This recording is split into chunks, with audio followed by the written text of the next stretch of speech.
পাশাপাশি দক্ষিণবঙ্গের ছবিটা এবার আপনাদের দেখাই। কলকাতা সহ দক্ষিণবঙ্গের 10 জেলায় হলুদ সতর্কতা জারি। কলকাতা সহ দক্ষিণবঙ্গে চলছে দফায় দফায় বৃষ্টি। উইকেন্ডে বাড়বে বৃষ্টির পরিমাণ, চলবে মঙ্গলবার পর্যন্ত। বিভিন্ন জায়গার ছবি আপনাদের সামনে রেখেছি। সকাল থেকেই কলকাতা জুড়ে দফায় দফায় বৃষ্টি, বেশ কিছু রাস্তা জলমগ্ন। পরিস্থিতি নিয়ন্ত্রণে তৎপর কলকাতা পুরসভা।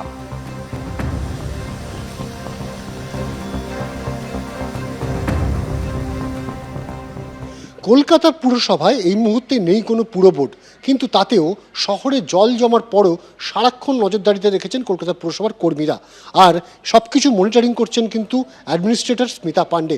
এই মুহূর্তে রয়েছে আমরা কলকাতা পুরসভার কন্ট্রোল রুমে, যেখানে দেখা যাচ্ছে যে প্রতি মুহূর্তে শহরের কোথায় কি জল জমছে না জমছে তার যে মনিটরিং সিস্টেম রয়েছে, সেই মনিটরিং সিস্টেমের দিকে কিন্তু তার নজর রয়েছে।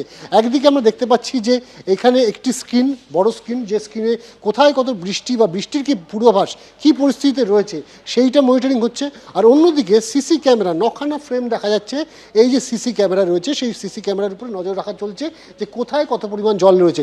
তাতে যেটা দেখা যাচ্ছে যে 9টা ফ্রেম রয়েছে, তার মধ্যে একমাত্র বাঁদিকে নিচে বাঁদিকের যে কোণা, সেখানে আমার স্ট্রিটে কিছুটা জল দেখা যাচ্ছে মারোয়ারি হাসপাতালের সামনে। তা ব্যতীত কিন্তু বাকি 8টা ফ্রেম যেগুলো দেখা যাচ্ছে সেখানে কিন্তু কোথাও জল নেই।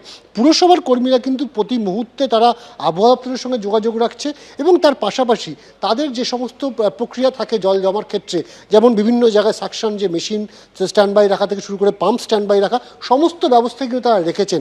অর্থাৎ পুরো বোর্ডের থাকাকালীন যে ব্যবস্থা, সেই ব্যবস্থা যদি কোনো অভাব অনুভূত না হয়, তার জন্য কিন্তু একদিকে যেমন অ্যাডমিনিস্ট্রেটর স্মিতা পাণ্ডে মনিটরিং করছেন, তেমন কর্মীরাও কিন্তু সজাগ রয়েছেন। এবং আমরা দেখতে পাচ্ছি যে প্রতি মুহূর্তে বিভিন্ন জায়গা থেকে ফোন আসছে, সেই ফোন তারা রিসিভ করছেন এবং যেখানে যে ব্যবস্থা নেওয়া প্রয়োজন প্রত্যেক বছরের মতন, সেই ব্যবস্থা কিন্তু তারা নিচ্ছেন।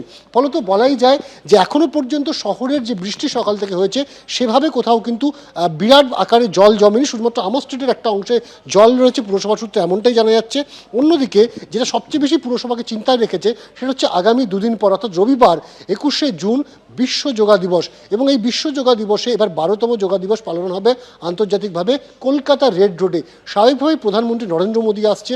সেই জায়গায় ধর্মতলাকে কেন্দ্র করে তার যে সোয়ারেজ সিস্টেম, সেটা যাতে সচল থাকে, বিভিন্ন জায়গায় তার জন্য কিন্তু অতিরিক্ত পলি ড্রেজিং করা হচ্ছে। বিভিন্ন জায়গায় সাকশন জেট মেশিন সেগুলোকে রাখা হচ্ছে, এমনকি অতিরিক্ত পাম্পের ব্যবস্থাও করা হচ্ছে, যাতে কোনোভাবে বৃষ্টি পণ্ড না করে দিতে পারে এই আন্তর্জাতিক যোগা দিবসকে। ক্যামেরার সন্দীপ সাধুকের সাথে অনির্বাণ বিশ্বাস, এবিপি আনন্দ, কলকাতা। এবিপি আনন্দ, এগিয়ে থাকে, এগিয়ে রাখে।